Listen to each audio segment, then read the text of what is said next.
back for some more creepypastas. So today we're going to be reading The Sandman. You know how this goes. These stories aren't made by me. And yeah, let's just get right into it.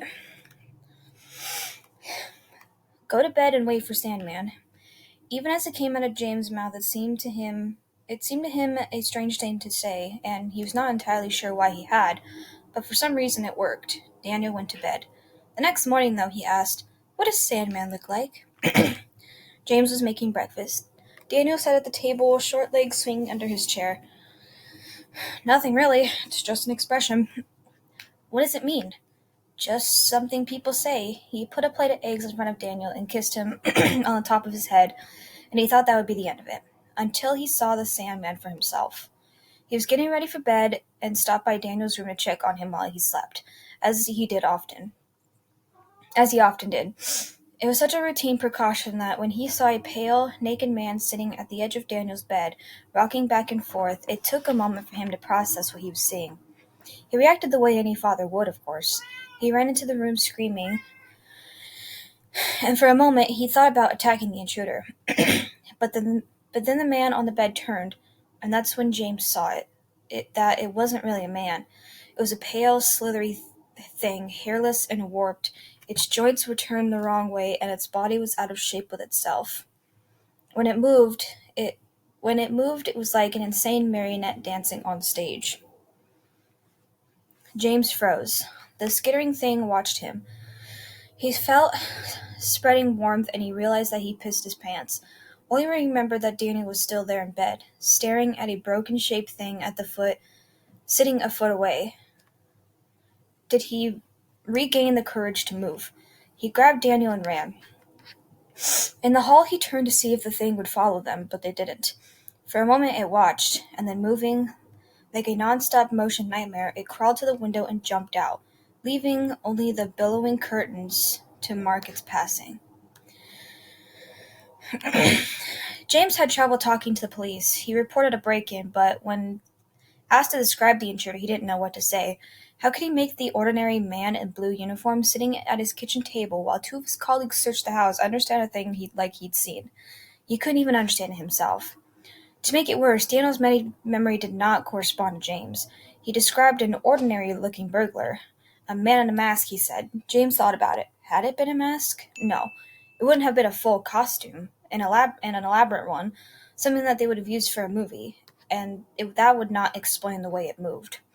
But in the end, he simply echoed his son's testimony. "A man in a mask," he said. "A burglar." The lie unsettled him almost as much as what happened. The doctor said Daniel wasn't hurt and showed no signs of molestation. James was relieved. They stayed at a motel for a couple of nights until they felt ready to come home. And then James had a new security system installed, along with bars in the windows. He didn't like the sight of them in Daniel's room, but it seemed like the only thing to do. James was frightened at the first night back in the house, but Daniel strangely was not. When asked if he was okay sleeping alone, he just said yes. In the end, it was James who found himself wishing he were not sleeping alone. He was up all night listening for the sound of anything moving in the house. Although he convinced himself that the memory was faulty and that it had been a normal, albeit probably deeply disturbing, man in his son's room, when he closed his eyes for a moment, he pictured the bloodless skin and twisted inhuman face. He found himself wondering, why my house? Why my family? He knew, of course, that didn't have to be a reason, but still, he wondered. 2 weeks later, Daniel stopped talking. James didn't notice at first. Kids went through quiet phases sometimes, but eventually he tried to get Daniel to talk, and he wouldn't. Eventually it became clear that he couldn't. Back to the doctor they went. Nothing wrong with him that we can see was a diagnosis. Was it the trauma, James asked? Could be, they said. Sometimes these things come on late. Children can be a mystery even to those who know them best. They recommended a child psychologist whom James couldn't afford. He could not, for the matter, even afford the bill they were giving him now. Nothing seemed to help. Daniel would write out answers to questions sometimes, but never more than a yes or no. When James would ask him what's wrong, or had he seen or heard anything that was frightening him, Daniel would only stare. He seemed furtive and bemused. James found himself missing the sound of his son's voice. Sometimes he wanted to hear it so bad that he ached, but it seemed that Daniel would not talk again until he was ready. James had other things to worry about, too. He was convinced beyond reason that the intruder was not really gone. Though the alarm never went off and the locks and bars remained undisturbed, he was still sure that he heard movement in the night. Not normal movement. It was a sound like a huge snake slithering through the house. When he heard it, he imagined horrible things.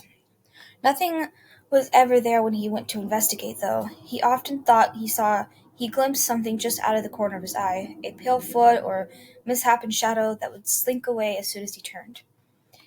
He rarely slept, and when he did, he had haunted dreams.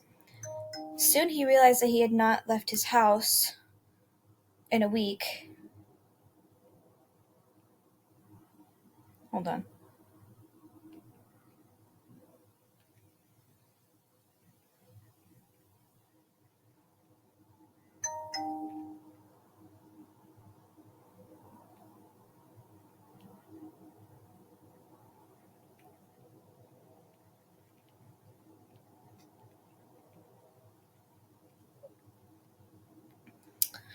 Uh, except to go to the bank and buy groceries.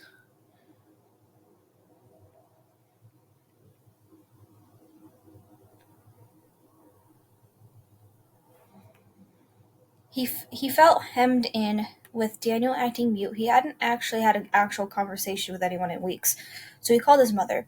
The connection was bad.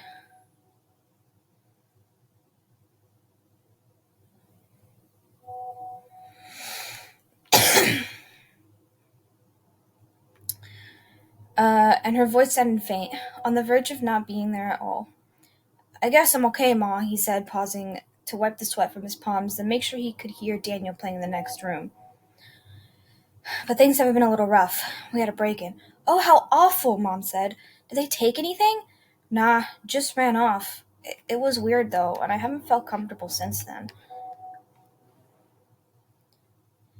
"Are you still working at that hospital?" "No, Ma, I left last year, you know that." "Oh, well, have you been getting out?" "What about the nice woman you were seeing last year, the one who played piano?" James scowled. "She was always asking that kind of thing, and she didn't she know how hard it was being a single father?"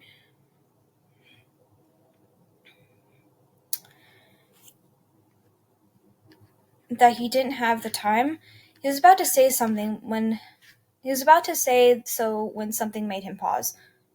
"Ma, is there anyone else on the line?" "I don't think so." James was sure he had heard it, though, the short, gasping sound of someone trying to hold their breath and failing. A cold feeling crept across the back of his neck. "Are you sure no one's listening on the other phone?" "Dear, there is no other phone. I'm on the cell. That's why the service is so bad." "Then what is—" James stopped. If the sound wasn't coming from her end, then... He dropped the phone and raced to the hall. The extension hung on its hook undisturbed. Heart pounding, he hurtled into the garage and the spare phone that sat on the workbench. No one was in sight. But could they have been? Could someone have been here all along, listening to his phone call and then slithered away? Might they even be... Might they be here even now? The next day he took out an extra phone extensions. He even filled in the jacks with rubber cement. Daniel watched him work, eyes curious, but James offered no explanation. He began giving Daniel a light physical exam every week. His CNA training was a little rusty after a year on disability, but you never really forget. It was an absurd thing to do, of course, even there was a physical cause for Daniel's behavior. It would be nothing he could discover this way, and he was aware.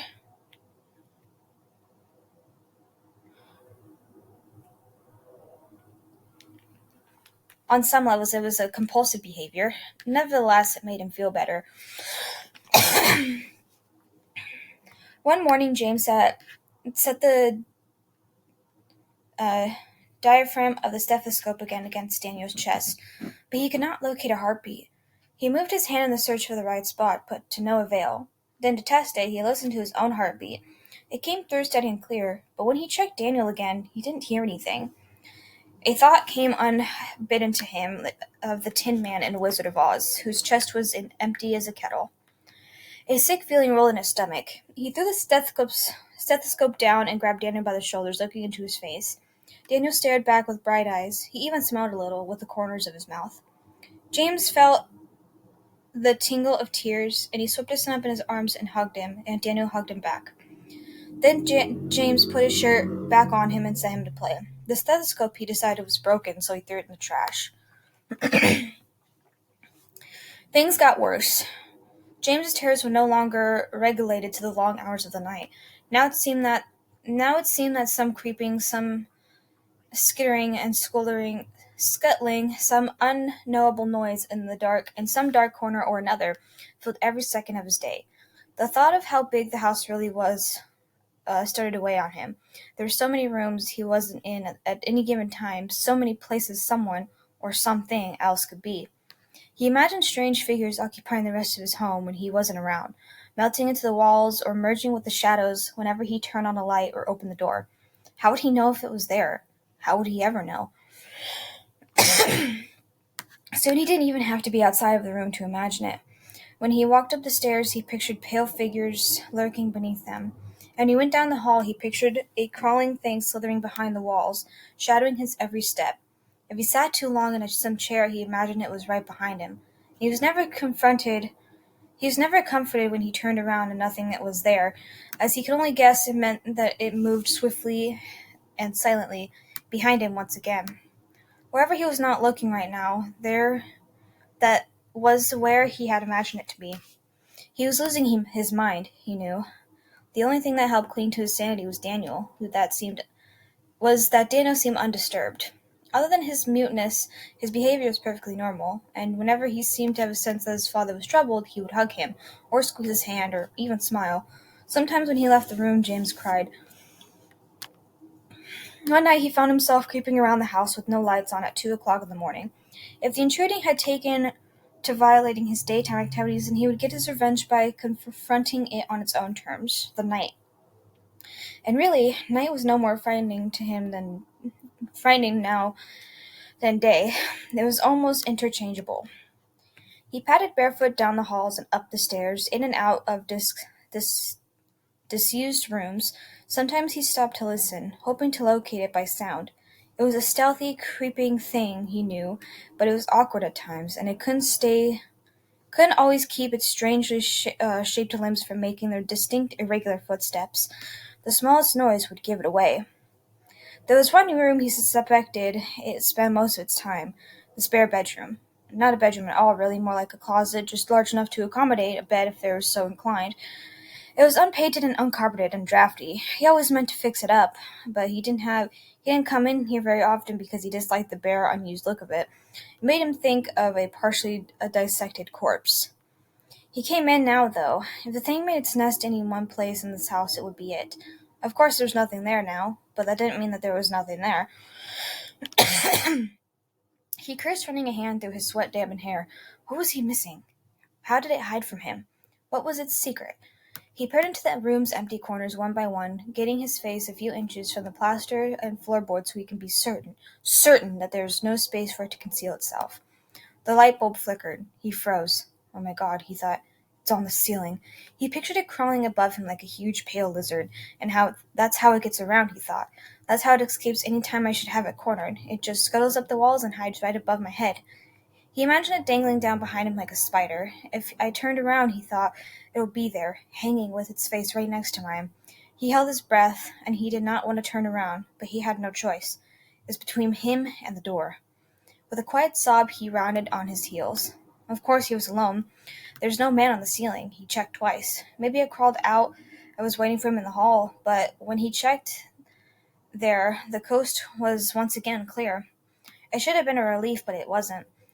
After all, it had to be here somewhere. If the ceiling was not the trick, then meant it was somewhere else.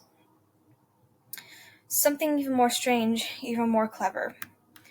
He went into Daniel's room. He had not stopped checking on him that night like he always did. This time, though, rather than open the door, he listened at it first, peering his ear against the grain of the cheap wood and holding his breath, terrified that he would hear a skittering sound on the other side of the barrier. What he heard instead shocked him more. Daniel was talking to someone. James recoiled for a second, and then when he caught his breath, he all but kicked the door in. Daniel was already awake, indeed, sitting up in bed, but he was not saying anything now. The light flashed on, and James stalked hallway into the room before stopping, suddenly torn. What did he want more? To confirm that his son could speak again, or to find whomever he was speaking to? The creak of the door hinge settled the matter to him. He ran to the closet and threw it open. There was nothing inside, or at least nothing that shouldn't be there. He swept aside clothes on their hangers, but nothing was hiding between them. Then he dragged the toy box out and emptied it to the floor. Nothing. He combed along the bare walls and the floor, yes, the ceiling, pushing aside every last bit of rubbish and stray knickknacks that he could be sure, absolutely sure that nothing was hidden. All the while, Daniel watched him. After a few minutes, James was panting and covered in sweat, and the closet was bare, and there was neither intruders nor answers inside. It struck him as funny somehow, and he started to laugh very quietly. He kicked his son's toys out of the way as he went and sat on the bed. Dazed, he became aware all at once of several things. First, that he had not slept in days, and he was nowhere near his right mind. And the second was how close he came to losing it, for good. Tomorrow he decided that they would both sleep until the afternoon, and when they did wake up, he and Danny would get out of his creaky old house. No more staying cooped up like prisoners, and no more checkups, and no more dreams about monsters. He would even take the bars off the windows. It was time to get back to living like normal people again. It was time to... James saw it when he brushed a hand through Daniel's hair. He pulled Daniel, a little too roughly, closer. His son, Akised, I have no fucking idea, to the examination without fidgeting or complaint. As James pawed the side of his head, hoping that there was something he was seeing would somehow stop being apparent, he stared and stared until he ached from not blinking. But there was no denying what was in front of his eyes. Daniel was missing an ear. No, he realized with mounting nausea, both ears. There was no injury, no incision, and no mark where they should have been, simply smooth, blank flesh. As blank as Daniel's quiet, unperturbed demeanor.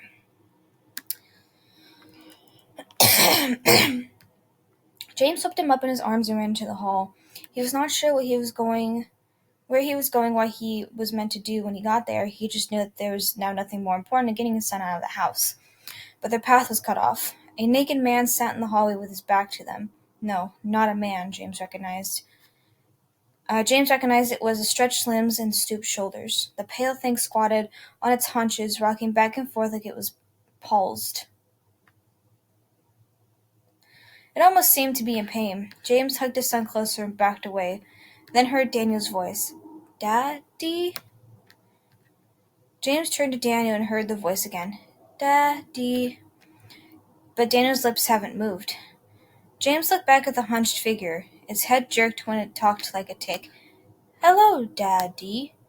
James' mouth went dry. It took several tries before he could speak. Don't call me that. It is. This voice's name? For you. Go away, leave my family alone. But I am. Your family. The longer it talked, the more voice became distorted and blurred. An icy feeling nestled in James' stomach. Who are you? Someone. Who came to visit? Why here? You invited me. James' heart thudded against inside of his chest. Why? I had something you wanted. James licked his dry lips. You're lying. You don't have anything I want. I want you to leave. Leave and never come back. Who is Daniel's mother? James blinked. What? Who is Daniel's mother? What kind of hell of a question is that? How old is Daniel? James winked again. The thing's voice caused a pinching pain in the center of his forehead. Stop asking me these things. When is Daniel's birthday? I don't know. What is his middle name? Shut up! What was his first word? I said shut up! James wanted to tear the thing apart with his bare hands. Only the heaviness of Daniel and his arms kept him where he was. You were alone. You wanted a son. So I made one for you. James' hands began to shake. That doesn't make sense. Made out of what? Out of myself. James' stomach turned over. But now I need those parts back.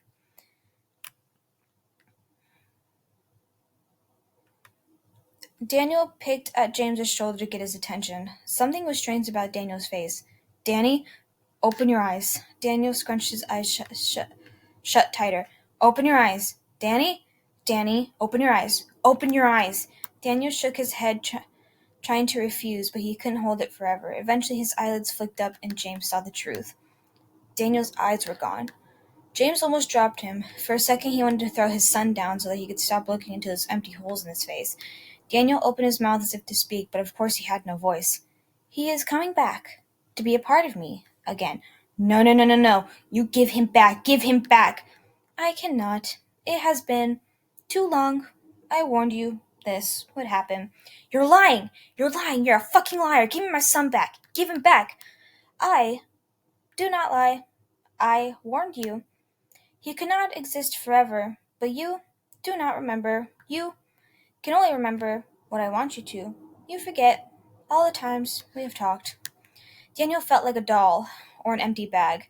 His hair was falling out, disappearing before it touched to the ground. His hands vanished into the sleeves, and his feet rolled up inside of his pants cuffs. James cradled the tiny shapeless thing, tears streaming down his face. Soon he had held the pile of empty clothes, and then those were gone too. He looked around the house. Toys disappeared. Photos vanished from the frames. Daniel's little shoes were no longer by the door.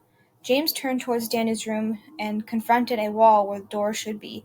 He groped the blank surface, fingertips scrambling. He had hit his head against the wall, but the pain didn't feel real. Why did you do this? It was what you wanted, and I learned so much.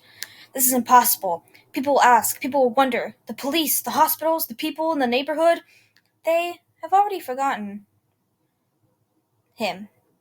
They only remembered what I wanted them to, like you. James pressed his hand against his aching skull. Will I at least remember him after this? You can try, but your mind will fail you. Now that everything he was is part of me again. James sat on the floor looking at the blank wall. Out of the corner of his eyes he saw the thing creep towards him. He even felt its wet hand on his shoulder, but he did not look at it. If I won't remember any of this, then why tell me? Because a father should know that James was left alone. Abigail worried about James sometimes. When they met a year ago, he said that he'd never been married and he'd never had kids. But there was a certain pain expression he assumed when he said that last part. Abigail knew that look. She had met parents who lost children before. You learned to recognize it. And there were other things about him that worried her too. Sometimes she would find him staring at a particular spot in the wall, brow furrowed in concentration. He did not seem to realize he was doing it. And of course there was the insomnia. And the sleepwalking to consider too. Yes, there was lots to worry about. But she still loved him all the same. James still said he never had kids, and neither had she. She long wanted one, but it was impossible. And she worried that James wouldn't stay with a woman who couldn't be a mother, though he assured her that it was not so. There were times, and more often of late, that there were nights when James took the sleepwalking, and even Abigail imagined that she heard strange scuttling noises in the house, and saw impossible shapes in the dark corners. When she thought she would do anything, absolutely anything, if it meant having a little daughter for she and James to raise, and at those moments she became truly afraid, but she never knew why. Bro, that shit's creepy as fuck. Interesting. Anyways, that is the ending of this one. Let me know what your thoughts are, and if you enjoyed it, be sure to hit the subscribe button and give this video a thumbs up, and hit the notifications. Hit the bell so you know if I make videos, which is daily. And I love you guys, and I'll see you guys later. Sorry, I'm all fucking out of it. I'm tired, and I came back from a run, so I'm sorry about all the pauses. Anyways, yeah, I love you guys, and I'll see you guys later. Bye bye.